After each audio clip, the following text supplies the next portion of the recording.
Bien, Aurélie, Ouais. de commencer. On a encore un petit moment pour Discussion. les questions, ici sur cette table et ensuite dans la salle. Aurélie. Oui, alors merci à tous les deux pour ce partage, cette intervention à quatre mains, cette transmission faite avec beaucoup d'enthousiasme, ce qui est porteur pour un travail associatif. Donc si j'ai lu, regardé, aussi associé, rêvé devant les photographies de votre ouvrage, il est tout aussi inspirant de vous écouter et de vous entendre. Je me disais que si ce travail de lien sensible et intelligible entre les interactions mère-bébé et les échanges entre le chef d'orchestre et ses musiciens était si signifiant, c'est qu'il était question avant tout de la musique et de la musicalité des relations, et que cela interroge cette place et fonction de la musique au sein de chaque individu et des individus entre eux. Alors pour étayer ma pensée, je suis partie explorer du côté de la philosophie, de l'anthropologie, de la psychanalyse et de la psychologie du développement, avec comme référentiel d'expérience la clinique périnatale que j'ai rencontrée au cours de mon internat, puis en liaison maternité à l'IMM, et de ma clinique quotidienne auprès d'adolescentes souffrant d'anorexie mentale, avec des cliniques très régressées qui viennent alors interroger les interrelations précoces. Et j'ajouterai qu'aujourd'hui, parler de la musique, c'est aussi reconvoquer mes souvenirs de cours de solfège et les 10 ans de cours de piano qui ont accompagné mon enfance et adolescence, qui font date et empreinte. Alors, pour commencer, la musique se définit traditionnellement comme un agencement de sons et de silences organisés, produits avec intention et dont les producteurs ont la capacité d'improviser et d'innover. Pour remonter aux origines, nous savons que la musique existe depuis la période paléolithique, au moins 35 000 ans avant notre ère, avec la découverte du plus ancien instrument connu et non controversé, la flûte de Holfels, un instrument qui imite la voix et qui a, comme elle, la même dépendance à un rythme corporel essentiel, le rythme respiratoire. On peut cependant imaginer que les véritables origines de la musique soient plus anciennes, mais qu'elle n'ait pas laissé de traces archéologiques, comme le chant, le battement des troncs d'arbres ou encore l'entrechoquement des cailloux. L'être humain aurait un prééquipement biologique et génétique pour la perception et la cognition musicale, interrogeant là une potentielle origine évolutive de la musicalité. Darwin suggérait en ce sens, en 1871, que nos capacités musicales pourraient jouer un rôle dans l'attractivité ressentie vis-à-vis d'un partenaire sexuel, de reproduction, et ainsi avoir évolué par sélection sexuelle. Mais si aujourd'hui l'hypothèse de la sélection sexuelle n'est plus retenue, les scientifiques évoquent plusieurs forces évolutives dans la sélection parentale. En effet, selon Hélène Dissanayake, la fonction adaptative de la musicalité serait soutenue par les avantages liés à la transmission des émotions, la communication et la synchronisation des comportements entre parents et enfants par la musique. Cette dynamique évolutive soutient l'importance de la musique et de la musicalité dans la relation. Parler de musique, c'est parler de ses liens avec le rythme, le corps, les émotions et le temps. Pour commencer avec la question du rythme, on définit la musique comme l'art des sons. Le son, c'est avant tout un processus physique. Pour qu'il y ait son, c'est-à-dire une vibration de l'air associée à la sensation auditive qui en résulte, il faut qu'il y ait un événement, un changement, un mouvement physique. On entend faire quelque chose. La musique est une mise en forme des sons d'un monde musical avec des notes ordonnées, organisées. Dans cette organisation, et vous en avez parlé dans votre ouvrage, on parle de la pulsation, de la mesure, mais aussi du rythme. La pulsation comme battement régulier et prévisible des événements sonores. La pulsation, c'est ce qui paraît être sous-jacent au discours musical parce qu'elle vient de notre propre corps. C'est une cadence biologique, battement cardiaque, respiration, marche. La mesure, quant à elle, c'est la division d'un morceau de musique en parties d'égale durée. Il y a ici la répétition qui tient de l'identique et du différent, parce que chaque fois est une autre fois, avec un certain plaisir de la répétition. Pensons au encore du petit enfant. Et enfin, le rythme se définit par la répétition d'une cellule constituée par des événements non isochrones, c'est-à-dire alternativement longs ou brefs, accentués ou non, hippipipura, hippipipura. Dans son étymologie grecque originaire, rhythmos signifie forme.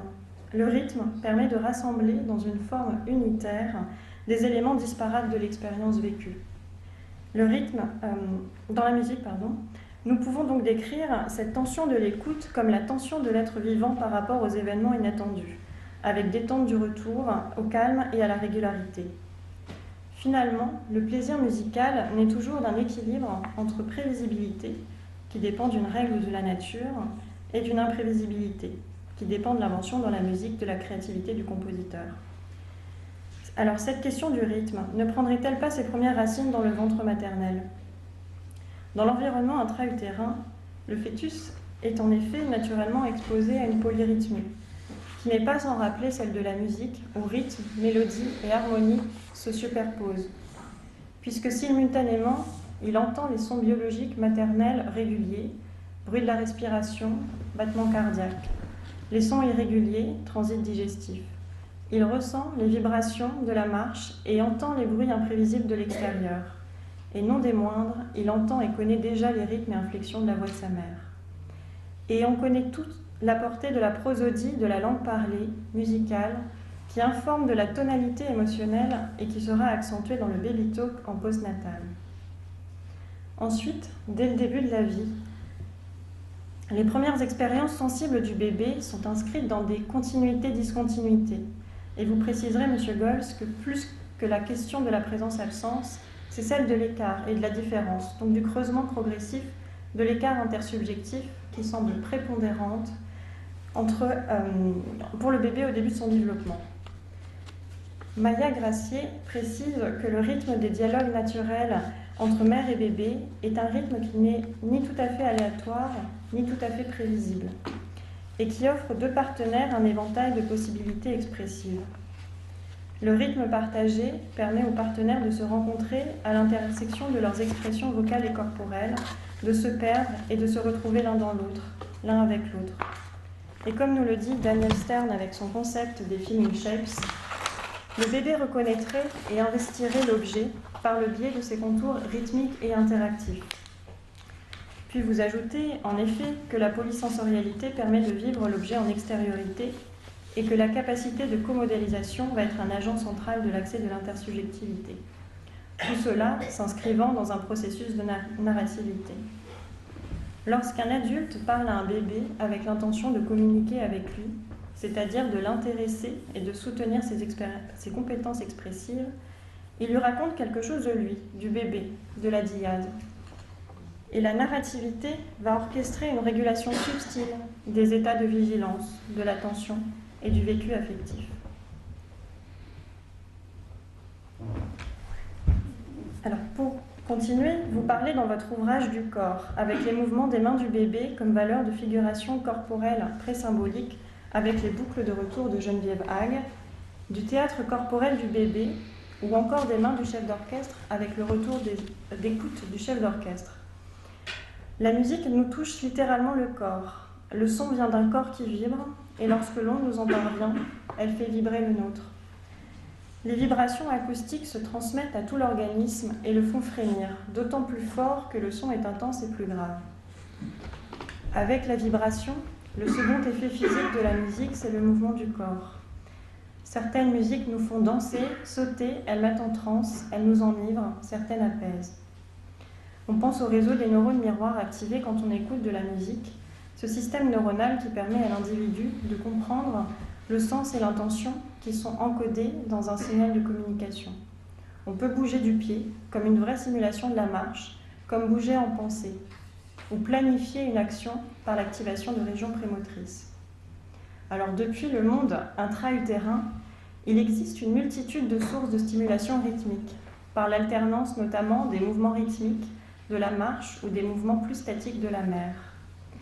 La voix de la mère fait vibrer le corps du fœtus de l'intérieur également et ses cadences l'entraînent, se logent en lui. Plus tard, chez le bébé, le corps et la pensée sont tout à fait indissociables. L'image motrice, c'est la pensée en mouvement. Dans les interactions, les corps seront engagés dans ce dialogue tonique entre le bébé et sa mère, décrit par Henri Wallon. Pour revenir au chef d'orchestre et ses musiciens, on perçoit un ensemble d'interactions multiformes, verbales et gestuelles, explicites et implicites, avec un engagement corporel des instrumentistes. Les corps résonnent d'une expérience ancrée, mais toujours renouvelée du jeu.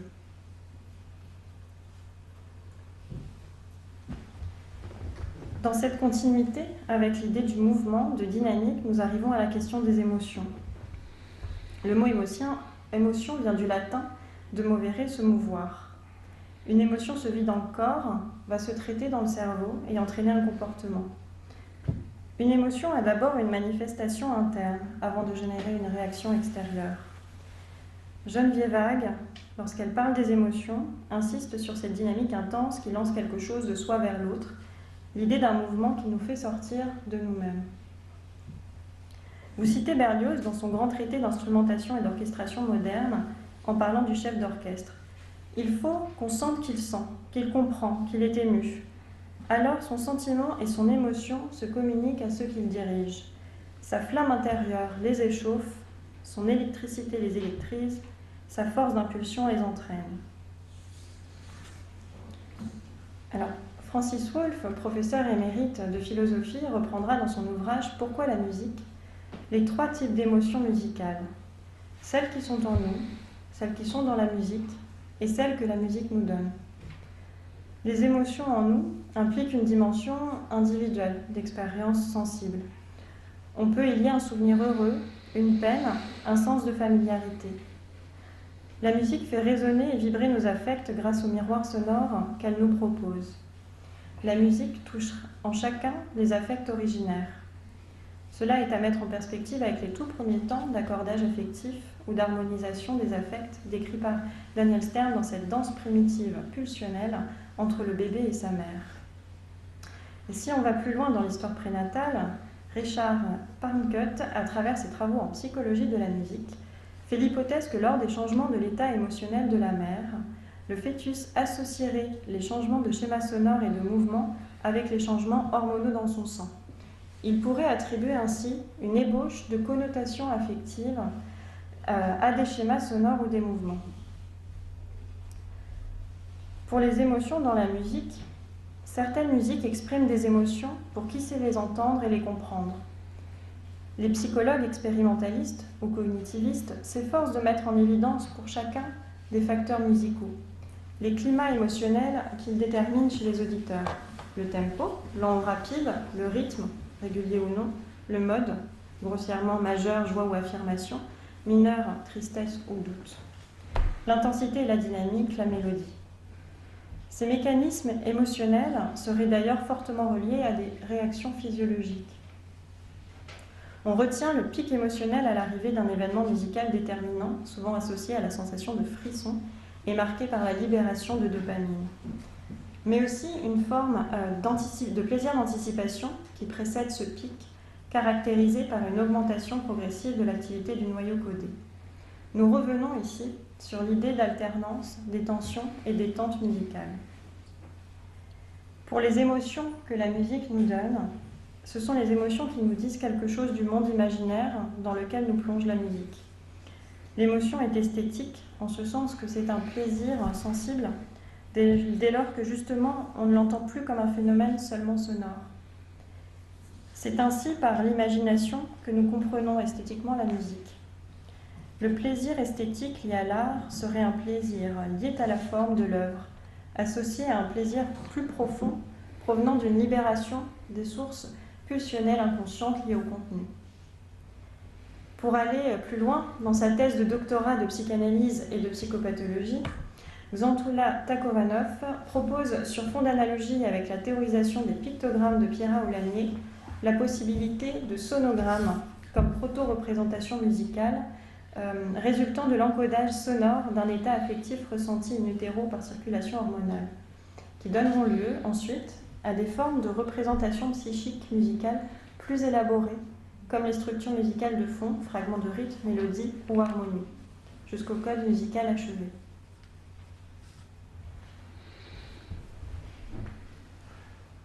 Alors, une suite de sons est entendue comme musique par relation imaginaire de causalité.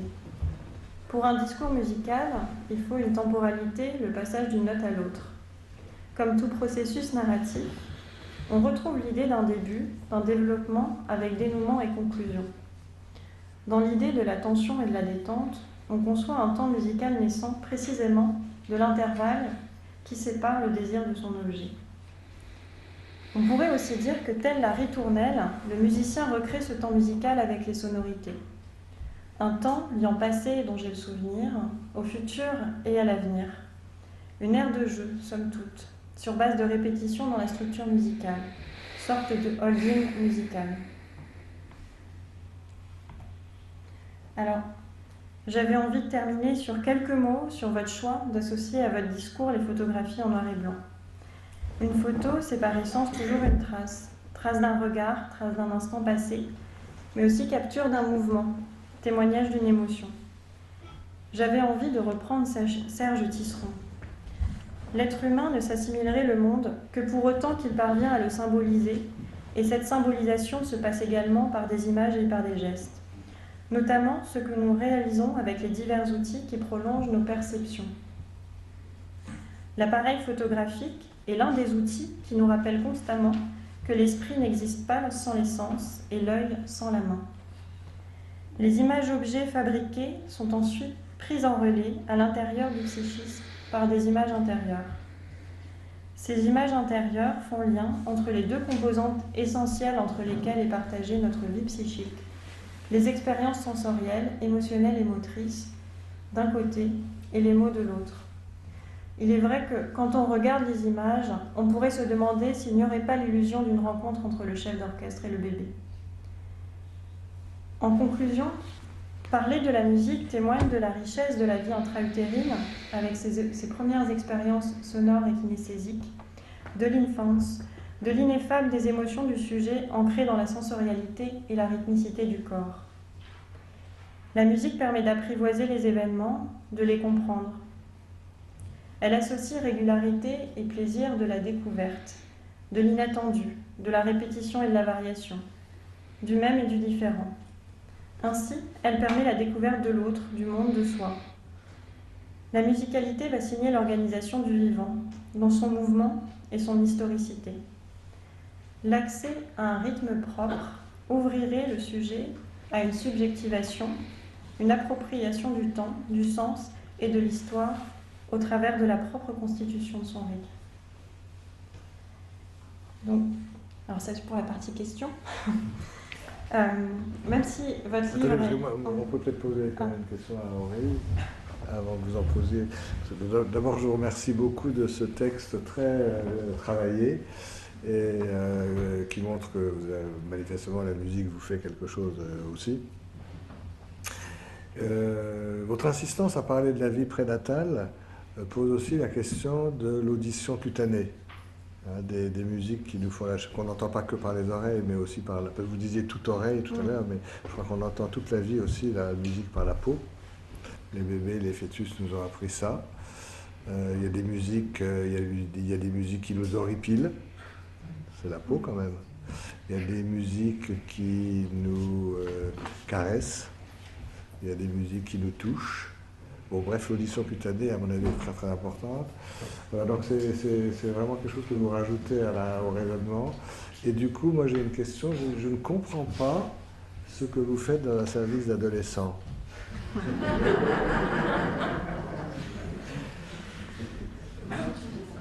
n'avez pas prisonnière, j'espère. Oui. Parce qu'il faut que vous alliez dans des services de bébés. Alors, non, mais ce que je disais, c'est que je travaille quand même avec des patientes anorexiques, c'est des cliniques très régressées, donc je travaille tout ça finalement.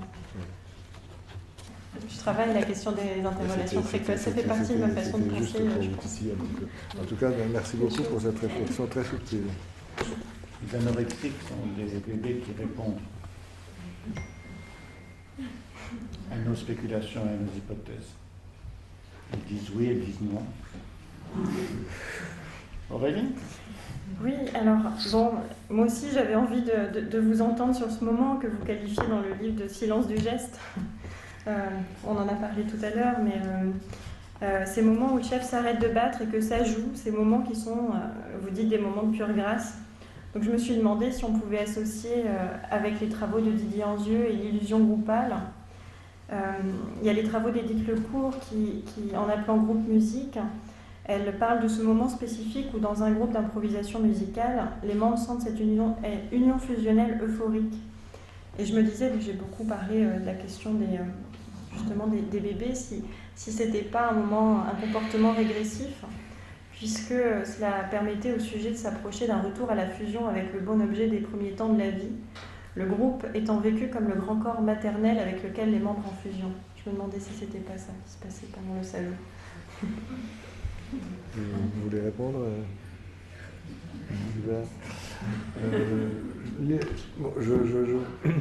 C'est une question très intéressante. Moi, je ne me représente pas l'orchestre comme un lieu d'illusion groupale. Hein, parce que l'illusion groupale, je le dis pour Gilbert, qui peut-être est moins habitué avec ça, c'est un groupe de personnes qui se sentent tous merveilleux, sans sexualité, auto-engendrés, sans conflit et idéalisés. Ah oui, mais ça, c'est pas le cas des orchestres. Voilà. C'est ce que je voulais vous faire dire. Là. Ça, je pense que ça marche pas trop, ça. Mais par contre, qu'on puisse convoquer les concepts d'enveloppe sonore, et puis quand même, j'étais frappé aussi tout à l'heure quand Gilbert a dit, mais finalement les musiciens regardent très peu. Les musiciens regardent très peu le chef d'orchestre, enfin au début, à la fin, mais très peu, mais ils sentent qu'il est là. Oui. Hein, c'est-à-dire que... Et si le chef se trompe, il le sent aussi. Et donc là, par contre, on est dans quelque chose, c'est vrai, d'assez important pour les bébés, qui est cette capacité d'être seul à côté, en présence de... en présence, ça c'est plus winnicottien qu'en yeux, mais ça je pense que ça fonctionne. Et ce serait intéressant de savoir comment ils le sentent, sans le regarder. Le mystère. On a ces questions-là aussi pour le tout petit, c'est vrai. Oui. Mais illusion groupale, je crois pas. La musique est un métier trop... Un livre de l'anthropologie du chef d'orchestre reste à écrire. Un livre sur l'anthropologie du chef d'orchestre, mais c'est une de ses musiciens. C'est une proposition? Oui. Encore une question, oui. Oui, alors j'avais lu votre article, M. Gomes, quant à Glenn Gould, l'affect comme défense envers l'émotion. Et vous avez dit dedans, même en concert, la présence du public n'est perçue qu'en monosensorielle, et de ce fait, le public s'efface pour le concertiste qui ne joue finalement que pour la musique et pour lui-même. Vouloir plaire au tiers est la garantie d'une mauvaise qualité de l'œuvre jouée. On ne joue jamais que pour soi. Comme le rêve, la musique serait-elle de nature autistique? Il semblerait que la musique ne soit ni érotique, à destination d'autrui, ni auto-érotique, mais qu'elle soit profondément autosensuelle, au sens clénien du terme, se sentir exister. Alors, je crois que l'écrit est au sujet de Glenn Gould, mais ça m'a questionné sur la dimension de l'auto-érotisme dans la musique et aussi la place de l'autre et du tiers. Parce que si on ne parle rien que de la voix du chanteur, il peut déjà y avoir une dimension auto-érotique, orale, une libidinisation du sonore, pardon. Dans la musique, il y a aussi l'intention de communiquer un adressage. Donc je me suis demandé un peu l'idée de la place du tiers dans le concert, comment c'était vécu. Ouais, c'est très important pour Gilbert. Oui, surtout que j'ai vu le chef d'orchestre muer les mains, là. C'est Je n'étais pas tout à fait d'accord sur l'absence de sexualité et d'érotisme. Oui. Hein, Mais que le chef d'orchestre... Ah, oui, d'accord. Non, j'étais pas d'accord. ouais. Alors, Enfin, bon... mais bon, on ne se situe pas dans la même couche épistémologique, là, donc...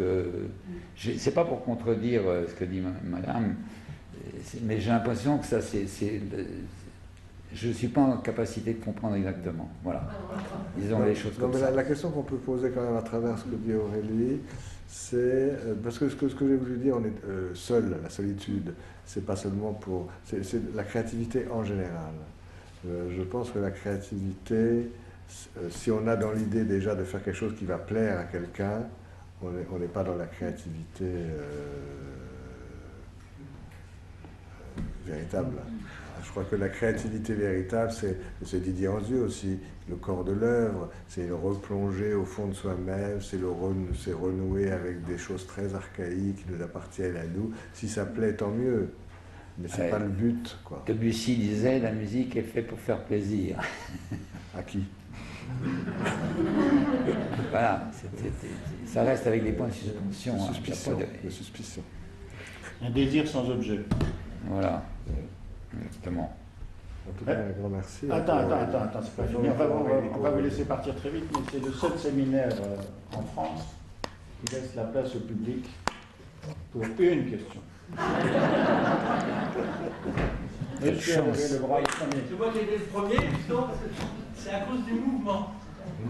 Ce qui me semble avoir manqué, c'est que la communication, la danse, la musique, tout ça c'est du mouvement, et l'imager avec des images fixes, je trouve que c'est un peu frustrant. Et est-ce qu'il ne faudrait pas plutôt filmer le mouvement des bébés, ou filmer ce que vous aviez dit au début de votre toute petite histoire que vous avez interrompue, là, quand on vous a dit à Saint-Mézy, mais arrêtez de bouger, que les mains soient figées pour la photo, je regrette qu'on n'ait pas eu le mouvement. Mais écoutez, vous parlez d'or, parce que c'était pas le... Il y avait un... Une seule ce soir. Pardon, allez-y, monsieur. Non, je veux dire, il y avait Allez-y. une petite erreur d'appréciation au départ sur ce que voulait exactement Bernard. Mais en même temps, le mouvement, si on est un tout petit peu phénoménologiste, la vie, peut-être dans son ensemble, mais le mouvement, c'est une succession de petits moments présents immobiles. Alors, il me revient à moi le droit de poser une question. Je vais la prendre. Désolé. Mais c'est frustrant, c'est vrai. Il y a une dame là-bas qui a une question. Alors, puisque vous parlez du mouvement, je vais vous poser une question. Je vais partir d'un peu de loin. Je ne suis pas très musicien pour tout un tas de raisons, mais j'aime beaucoup la poésie. Bon, j'ai entendu qu'avait été évoqué Rainer Maria Rilke et Henri Michaud. Il m'est revenu alors que Rainer Maria Rilke et Henri Michaud. Il m'est revenu alors que cette phrase très belle de Rainer Maria Rilke, Juliette à Andrea Salomé, la mère est la musicienne du silence. On ne peut pas le dire, mais il m'est revenu alors une autre phrase d'Arthur Rimbaud qui disait la musique savante manque à mon désir. Je vais venir jusqu'à la question qui va tourner autour de Henri Michaud. Vous avez quand même mis en musique les expériences hallucinogènes de Michaud, ce qui n'est pas rien. Oui. Et Pas mis en musique, bon. oui. D'entrée de jeu, Michaud m'avait dit il n'y a pas de musique. Donc c'était le champ libre. Hein.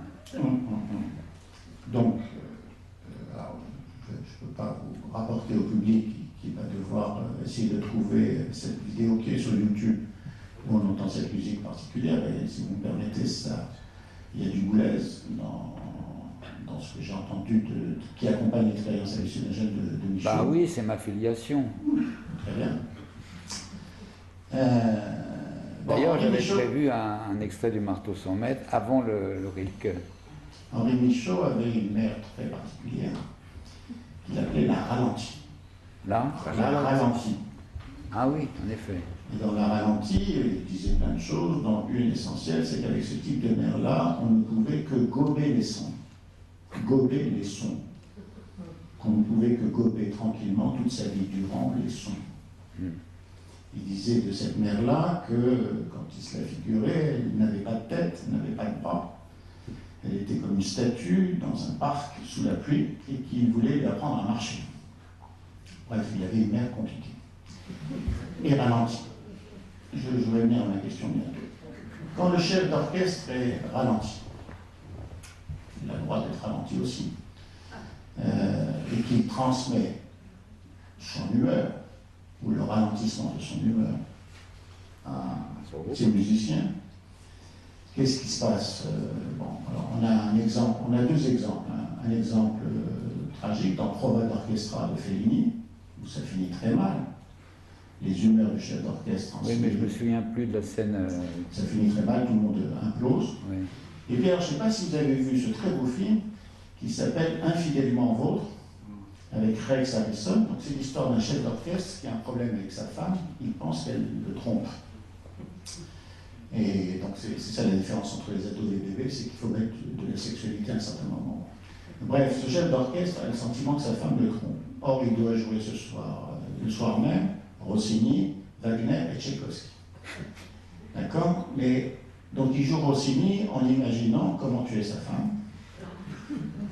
Ensuite, il joue Wagner, je ne me rappelle pas exactement comment la récupérer, et Tchaïkovski, comment tuer son rival.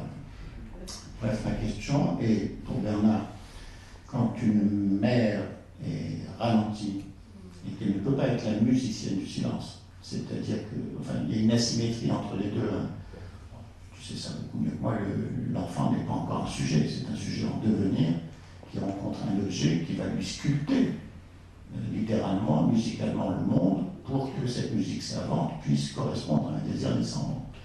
Et quand un chef d'orchestre a ses humeurs, pour des raisons ou pour une autre, qu'est-ce qui se passe dans cette interaction, dans cette intersubjectivité? Comment vous vous rattrapez les uns les autres? Alors moi je peux répondre à propos du piano. Vas-y. Non mais attends, d'abord j'explique quelque chose. C'est que le piano, parce que, bon, on dit toujours l'art, c'est facile ou c'est impossible. Mais quand même le piano c'est difficile. Parce que ça va à l'encontre des identifications intracorporelles du bébé. Je divague.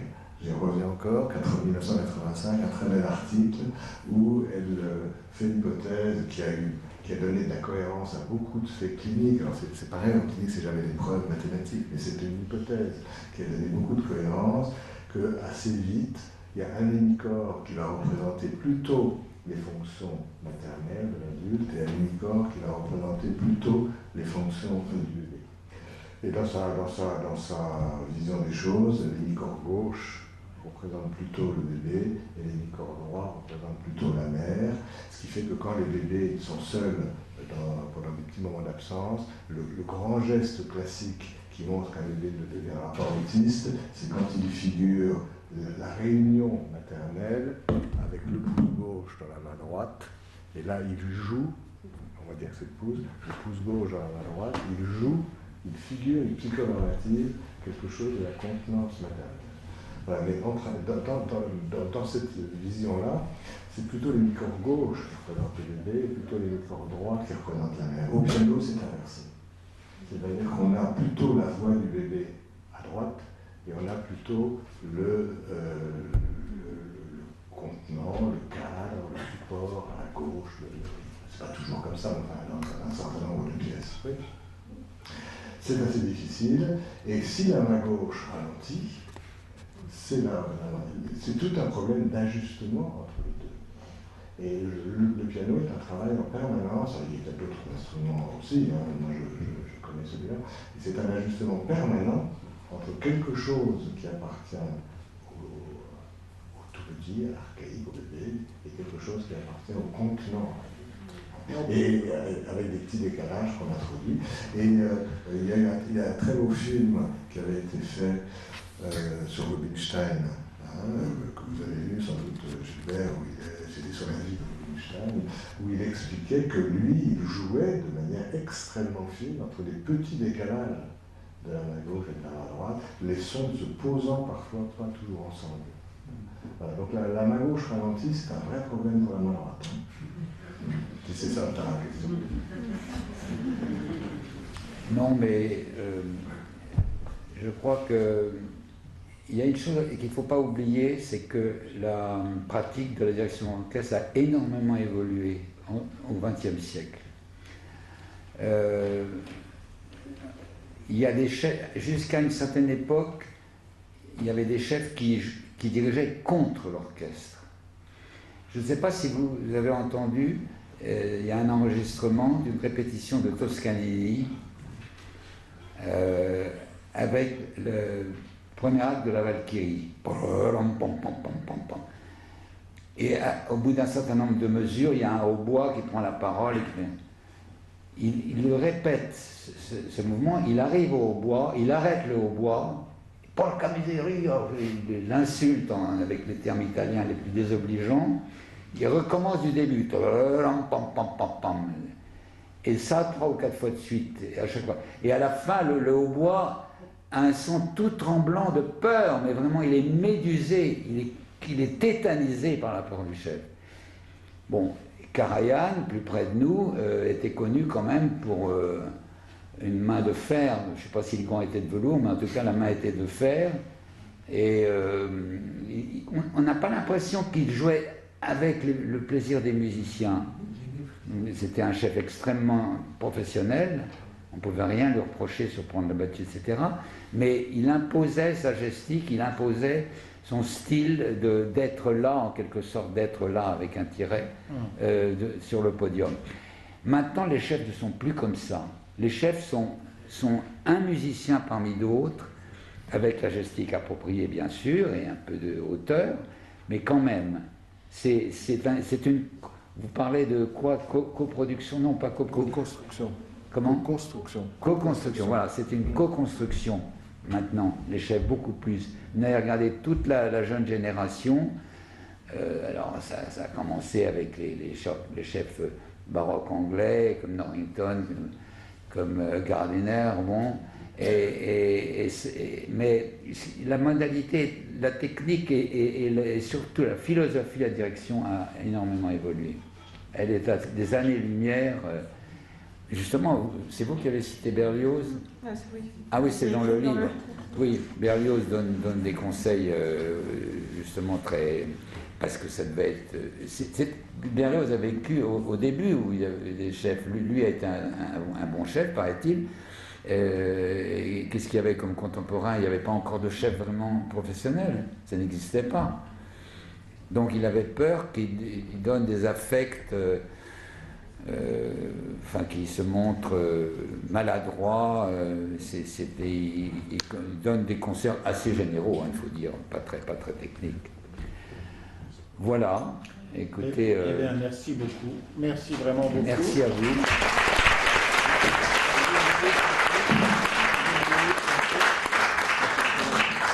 Attendez. Je voudrais illustrer mon histoire de gauche-droite, là. Le séminaire Babylone, ne se refusant aucun sacrifice, a invité Bernard Goltz pour un concert. Bien entendu, non, il ne s'agit pas de concert, il s'agit d'illustrer ce que j'ai voulu dire par le petit décalage gauche-droite. Je prends un thème lent exprès pour faire sentir quelque chose. Et là, je le joue avec exactement les doigts gauche et les doigts gauche et les doigts Quand il arrive. ensemble. Et vous allez voir comme c'est plat.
Cette main à gauche, dans l'histoire, c'est la mère. C'est la mère qui introduit le petit décalage, et l'autre à droite suit. Et si elle ralentit, je suis foutu. Bravo.